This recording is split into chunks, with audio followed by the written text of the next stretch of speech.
Hey guys, Julian Green here once again, coming to you from the Green Room, where we talk about movies, television, and everything in between. Now, I haven't had Wi-Fi in my house. I didn't know how the modem worked, but I finally got it up and running, and now I'm here with a new video for you guys. Now, I've been thinking about this kind of segment a lot because, I always realize that I talk with my friends about movies and how they could have been better, and instead of, talking with my friends about it, I'm going to talk to you guys about it. And this is going to be called the passionate pitch, where I pretty much take a movie that I really liked or a movie that I really disliked or somewhere in between that, and I try to rework it and pitch it to you in a way that hopefully it will be a better movie. And then we can talk about it in the comment section down below. Now, I've been thinking a lot about Pixar lately because they've been making a lot of sequels. I mean, we have Toy Story 4 slated for a 2019 release, we have Incredibles in 2018, and we have Cars 3 coming out in 2017. I mean, honestly, nobody's been asking about Cars since Cars 2. Nobody was asking about Cars since Cars 1, but here we are. Now, where I wanted to get at with this is that Cars has not been as well received as every other Pixar film. I mean, from 1995, after the commercial and critical smash hit of Toy Story, it's pretty much, Pixar has been revolutionary in the animation department. From 1995 all the way until, I'm gonna say, 2000, they've been the granddaddy of all of animation flicks. I mean, if you just name them off, it's like each one is a classic in their own right. You got Finding Nemo, Monsters Inc., Toy Stories 1 and 2, Bug's Life, Incredibles, you had Inside Out, you got Up, you got WALL-E, Ratatouille, the list goes on and on. But in between that, like kind of in the sandwich in 2006, you had Cars. Now, Cars was no way a flop. In fact, on the contrary, it was a big critical success and a commercial success. But critical success doesn't mean it's like high in the 90s on Rotten Tomatoes. This was just deemed as a pretty good movie, a pretty okay movie. It was better than most stuff out that year, but it wasn't up to the Pixar standard, which is kind of Pixar's fault because now they've made so many great classics that we kind of expect them to churn them out every single time they announce a movie, and Cars was just not that movie. So I started thinking, like, what exactly made Cars not the movie like every other film that came out that year or throughout the span of those 10 years. Now, what I started really thinking about is that what Pixar is really good at is they're good at taking either inanimate objects or things in your imagination and giving them feelings that everybody can relate to. Men, women, children, everybody. They give them emotions that pretty much we can definitely connect to. Like, for a prime example, Toy Story. Now, what they asked themselves before making this movie is obviously, what would a toy feel? Like, what would it be like to get into the mind of a toy? A character like Woody, for example, his desire is to be the favorite of his owner. And we've all been there in our own lives. Like, we want it to be somebody's favorite. Maybe we want it to be the favorite child. Maybe we want it to be the favorite best friend, something like that. And then it also tackles the themes of abandonment issues and moving on after your job is done, things like that. We've all wanted to belong to a family and just kind of like hold on to that family really, really tight, and Woody actually wants that throughout all of the Toy Story films. And it's really like deep when you really think about it, because this is a story about toys, but we've all been there where we've had the fear of being abandoned and forgotten, and what if my job is not good enough, things of that. Another example of this is things like Ratatouille, where it's pretty much like an underdog story of somebody who is told that they shouldn't be doing something, but they love it so much that you probably should. And it's a rat about cooking. It's a rat that's cooking. So all these movies, whether you talk about Monsters Inc. or, Up, they even gave emotions and desires to emotions in Inside Out. So Pixar has pretty much put on a clinic of how great they can be when connecting, not real stuff to us. Now, where Cars fails is that they made all of Cars. Like, the whole world of Cars is just with cars. And there's really nothing to kind of like, there's not a tether for us to be attached to when it comes to Cars. I mean, because I really can't get attached to the characters. I mean, I know that Lightning McQueen wants to be like the best race car there ever was, and I know that he needs to slow down and just kind of like live life in the journey before he makes it to that finish line. I get the themes, I totally get that, but where the movie falls apart is that although the characters are very quirky, some of them are really, really funny, like Mater, Guido, Luigi, Ramon, all those guys, they're really not relatable. I mean, it's really hard to relate to a car who just wants to get gas to eat and things like that. Like, all right. But where I think Cars fails is that Cars should have had humans in it. Because like I said, in all these other movies like Toy Story or Monsters Inc., you have a human that can attach themselves to our main characters, which we can put ourselves in and just say like, oh, I remember where this happened, or I remember where this happened in my life. I never remembered the last time I was trying to run to a race and I got stranded in the middle of nowhere and a bunch of cars taught me how to, you know, slow down. At least I think I don't. But I really think that Cars would have did a lot better if it had humans in it. And before you start jumping on me in the comments below and saying that, hey, I only know Cars with just cars in it, it works just like that. Now hear me out, all right? Just hear me out for a second. Calm down.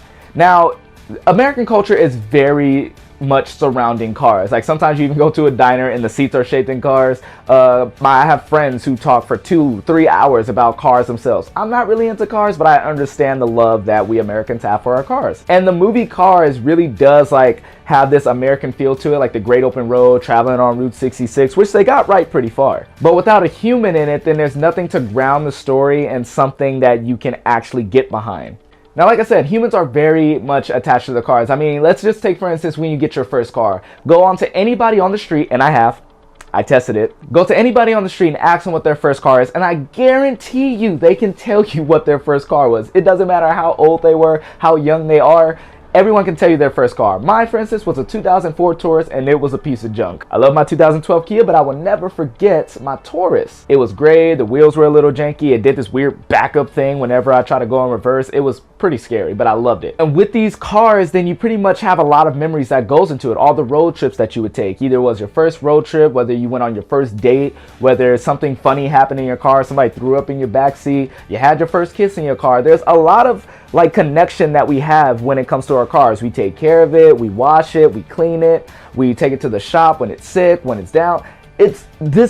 I'm surprised that they didn't put any of these elements into any of the Cars films. And before you start, like, it was that one scene where the sponsors of Lightning McQueen, they were like Rusties because they were rusty cars and Lightning hated rusty cars. Yeah, I get that, but it would have been a lot better if we can actually relate to having that rusty car. Now, what I want to get at is that Cars, if they would have had humans in it, you would have had kind of like a stand-in for us to put ourselves into that character's shoes. Just think like Toy Story, but with cars pretty much. Like you can have like a main character who gets his first car, and then like think the first 8 minutes of Up, but with a teenager in his first car. You can have a whole montage of this character and everything that's happened to him in his car. His first girlfriend, who eventually becomes his wife, the baby either being born in the car or them driving on the way for the baby to be born at the hospital later, all the road trips that they've been on, all the memories that they shared, them sitting on this one spot on a cliffside at night while they just stare off into the sunset, have a picnic, drive-in theaters. There's so much that you can do by putting a human into that driver's seat.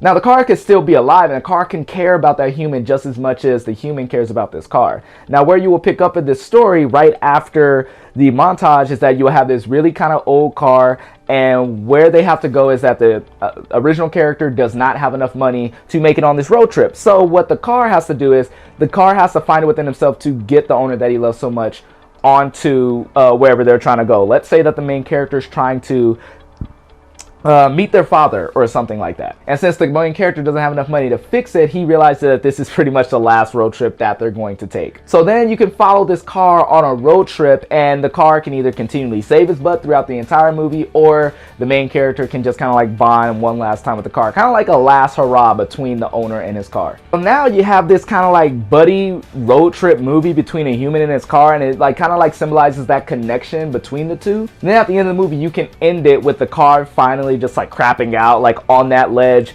looking at the stars with his owner, and then the owner just takes one last walk back home, and then he gets a new car, but he will always remember that first car.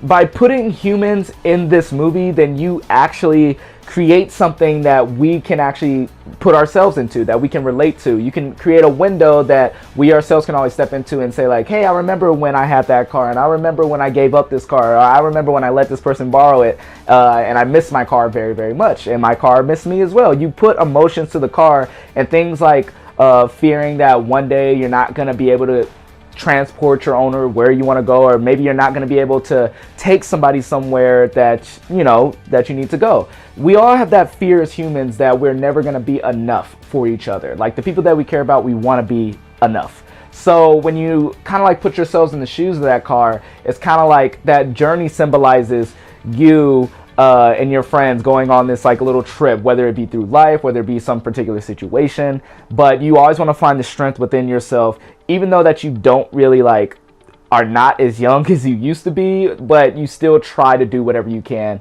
for the people that you love. And I think that's a beautiful thing to put into a movie, and I'm surprised that they didn't put that into a Cars movie. I mean, and then you can have some cute little scenes like, you know, when the owners go to sleep, all the cars just kind of go to like their own private car shows. They talk about like what their owners have been doing, like, hey, I got a new air freshener, new paint job. Have a funny scene where one of the cars shows up pink, and then they say like, whoa man, like what happened to you? He's all like, oh, you know, I don't want to talk about it, or something like that. Or like in typical Pixar fashion, that can have a joke that appeals to the adults. Maybe the car had a sex change because, you know, it's pink now. Who knows? And that is what we have, the alternate version of 2006 Cars. Alright guys, so let me know if you like this passionate pitch. Let me know if there's any other movies that you think that I should pitch like this. And if you like this segment, I'll be sure to bring more of this to you. And once again guys, thanks again so much for watching. I really appreciate you guys supporting me on this platform. And I'm pretty sure I'm going to come out with a new video every other week because I figured out what happened with that router. And I'll try not to go so long without it again. Alright guys, if you want to check out any of my other videos, just click the links down below. Just go to my channel, hit subscribe, hit the like button, and just remember, I'm a dude in his room talking to a camera. Love you, and I'm out.